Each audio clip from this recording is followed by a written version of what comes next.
ये है आकाशवाणी लखनऊ 100.7 FM, क्योंकि जहां हैं आप वहीं हैं हम।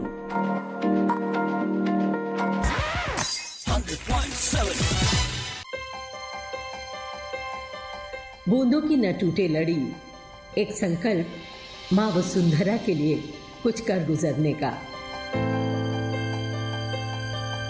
एक प्रयास जल जैसी कोमलतम चीज को संरक्षित करने का, एक उदाहरण आगे आने वाली पीढ़ियों के लिए मार्ग प्रशस्त करने का, एक ऐसी पहल जिससे न जाने कितने जल योद्धा जुड़ते चले गए और बूंदों की ये लड़ी बनती चली गई प्रयासों की एक सशक्त, बेहद सशक्त कड़ी।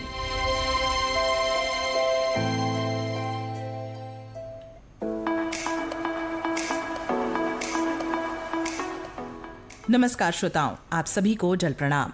आकाशवाणी लखनऊ की वायु तरंगों पर बन रही मानव श्रृंखला बूंदों की न टूटे लड़ी में आपका स्वागत करती हूँ। मैं रेडियो जल मित्र तरुश्री और मैं रेडियो जल मित्र शुभांजलि। जैसा कि आप जानते हैं कि इस कार्यक्रम में हम सब आपको रोज किसी जल योद्धा से मिलवाते हैं जिसका जल संरक्षण में कोई उल्लेखनीय योगदान हो। इसी क्रम में आज हमारे साथ हैं पंतनगर उत्तराखंड से डॉक्टर वीर सिंह जी, जो एमेरिटस प्रोफेसर हैं और पर्यावरण विज्ञान विभाग के और गोविंद वल्लभ पंत कृषि ईवीएम प्रौद्योगिक विश्वविद्यालय में हैं।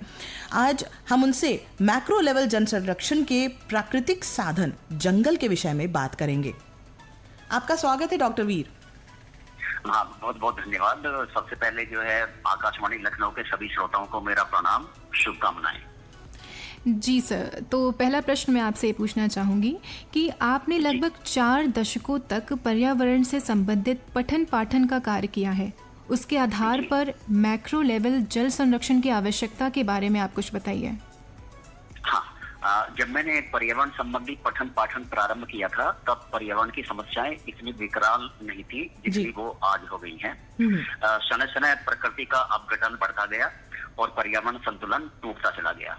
8वें दशक तक पर्यावरण संबंधी समस्याओं का लघु स्तर पर निराकरण संभव था, लेकिन विगत लगभग 40-50 वर्षों में इतने परिवर्तन, और वह भी नकारात्मक प्रकार के परिवर्तन हुए हैं कि अब लघु स्तर कार्यक्रमों के स्थान पर वृहत स्तर पर कार्यक्रम और योजनाएं लागू करने की आवश्यकता हो गई है।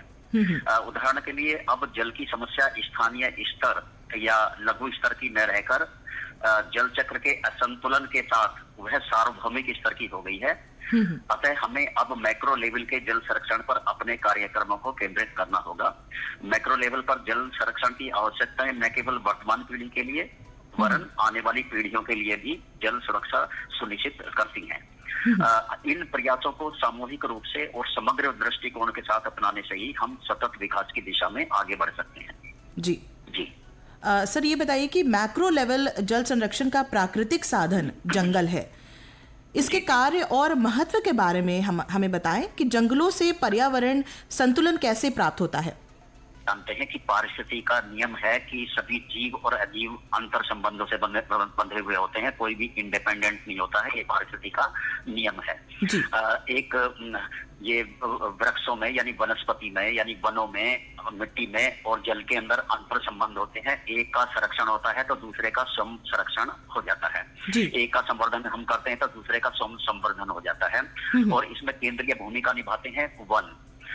श्री सुंदरलाल बहुगुणा कहा करते थे कि वन नदियों की माँ है। जो वर्षा जल पर आधारित नदियां हैं, जो वर्षा जल से पोषित होती हैं, उनका उद्गम वनों में ही होता है। मैक्रो लेवल पर जल संरक्षण के लिए जंगल बहुत ही महत्वपूर्ण प्राकृतिक साधन है। जंगलों के कार्य और महत्व का विश्लेषण करने से स्पष्ट हो जाता है कि पर्यावरण संतुलन बनाए रखने में वो किस प्रकार केंद्रीय भूमिका निभाते हैं। जंगलों के कार्य और महत्व के बारे में आपने जानना चाहा है, तो जंगलों के कार्य और महत्व है जलवायु नियंत्रण। जलवायु को नियंत्रण करते हैं, जैसे कि हम जानते हैं जल चक्र का नियमन वो करते हैं। जैसे ट्रांसपिरेशन के माध्यम से जो है पानी का उत्सर्जन होता है और ऊपर जाकर बादल बनते हैं, वो फिर कंडेंसेशन होता है और वर्षा के रूप में जल स्रोतों का पुनर्भरण होता है। जी। मृदा संरक्षण में जो है वनों की बहुत महत्वपूर्ण भूमिका है, हम जानते ही हैं। जल गुणवत्ता में सुधार जो है वन करते हैं, जैसे जल का फिल्ट्रेशन करते हैं, प्रदूषकों का अवशोषण करते हैं वो, और नदी झीलों की में जल की गुणवत्ता में सुधार लाते हैं वन। और जैव विविधता का संरक्षण वनों में होता है। जैव विविधता जितनी अधिक होगी हमारा पर्यावरण उतना ही संतुलित होगा। बाढ़ का नियंत्रण वन करते हैं, और पर्यावरण संतुलन में वनों जंगलों की जो भूमिका है वो है माइक्रो क्लाइमेट विनियमन, जैसा कि अभी बतलाया। जल धारण की क्षमता वो बढ़ाते हैं, मिट्टी की उर्वरता बढ़ाते हैं, और प्राकृतिक आपदाओं से सुरक्षा प्रदान करते हैं। जी। तो निष्कर्ष यह है कि जंगलों का जल संरक्षण में महत्वपूर्ण योगदान है, और वे पर्यावरण संतुलन बनाए रखने में केंद्रीय भूमिका का निर्वहन करते हैं। जंगलों की रक्षा और उनका संवर्धन न केवल जल संरक्षण के लिए आवश्यक है, बल्कि समग्र पारिस्थितिक संतुलन के लिए भी अनिवार्य है। जी, आपने बहुत अच्छी जानकारी दी। अब मेरा तीसरा और अंतिम प्रश्न आपसे ये है कि जल चक्र बाधित होने के कारण तापमान में अप्रत्याशित वृद्धि हो रही है, और जल चक्र को पुनर्स्थापित किया जा सके, इसके लिए आम जन क्या कर सकते हैं? जी जी जी, आम जनों के बारे में पूछा, आम जनता के बारे में पूछा कि जो और उनका कार्यक्रम जो है और उनकी रणनीतियां और उनकी सोच जो बहुत महत्वपूर्ण होती है कोई परिवर्तन, सकारात्मक परिवर्तन लाने के लिए। तो जल चक्र के बाधित होने के कारण तापमान में अप्रत्याशित वृद्धि और जलवायु परिवर्तन जैसी समस्याएं, न सिर्फ समस्याएं बल्कि कहें आपदाएं, इसलिए उत्पन्न हो रही हैं क्योंकि जैव मंडल की थर्मोडायनेमिक्स में प्रमुख भूमिका जल की होती है। थर्मोडायनेमिक्स यानी जो तापक्रम का उतार चढ़ाव होता है और एक संतुलन बना रहता है, एक सीमा से अधिक नहीं जाता और एक सीमा से नीचे नहीं आता है तापक्रम जो है, तो उसमें वो बफर का काम करते हैं कि जल जो है जैव मंडल में तापमान की अत्याधिक वृद्धि या अत्यधिक गिरावट में अवरोधक का कार्य करता है, यानी बफर का काम करता है। और आम जनता जल चक्र को पुनर्स्थापित करने में महत्वपूर्ण भूमिका निभा सकती है, जैसा कि आपने जानना चाहा, क्योंकि वृक्षारोपण और वनीकरण, अगर जन जन वृक्षारोपण और वनीकरण में जुड़ जाए तो कितने बड़े काम हो सकता है, कितना बड़ा परिवर्तन जो है देश के अंदर आ सकता है। और शहरी हरियाली, शहरों के अंदर जो है हरी पट्टियां स्थापित हो, सार्वजनिक पार्क और छतों पर बागवानी, इस तरह की चीजें, और एक विरासत वन भी स्थापित किए जा सकते हैं शहरों में और गांवों के अंदर जो है जो जनता कर सकती है। और वर्षा जल का संचयन वो कर सकते हैं, जैसे रूफटॉप हार्वेस्टिंग है, वर्षा जल संचयन प्रणालियां लागू कर सकते हैं। समुदाय आधारित जल संचयन कर सकते हैं, तालाब, कुएं या दूसरे स्रोत जो है स्थापित कर सकते हैं लोग जो है, और पर्वतीय क्षेत्रों में ऐसा करते हैं, बहुत लंबे समय से करते चले आ रहे हैं। जल संरक्षण तकनीकें जो है लागू कर सकते हैं, जैसे घरेलू उपयोग के बाद जल का पुनर्चक्रीकरण कर सकते हैं, जल का कुशल उपयोग कर सकते हैं। जल का कुशल उपयोग बहुत ही ज्यादा जरूरी है।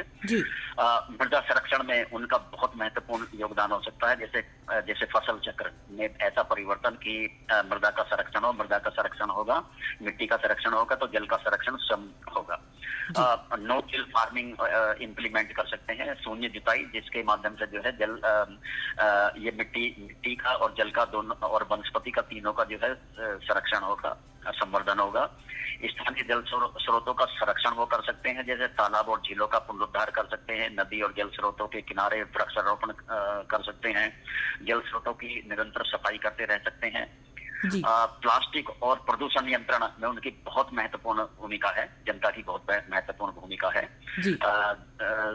आम जन जो है सरकारी कार्यक्रमों और नीतियों और जल संरक्षण कार्यक्रमों में लगे संगठनों का समर्थन कर सकते हैं, और वे पर्यावरणीय जागरूकता और शिक्षा, ये बहुत ज्यादा जरूरी है, और इसमें जन जन को वो जोड़ सकते हैं, शिक्षा कार्यक्रम चला सकते हैं अपने सामुदायिक स्तर पर, और सामुदायिक जल संरक्षण अभियानों में भाग ले सकते हैं और दूसरों को भी प्रोत्साहित कर सकते हैं। जी, आपका बहुत बहुत धन्यवाद डॉक्टर वीर, आप हमसे जुड़े और आपने अपनी इतनी सारी बातें, बहुमूल्य जानकारी हमारे श्रोताओं तक पहुंचाई। इसके लिए आपका बहुत बहुत धन्यवाद। बहुत बहुत धन्यवाद।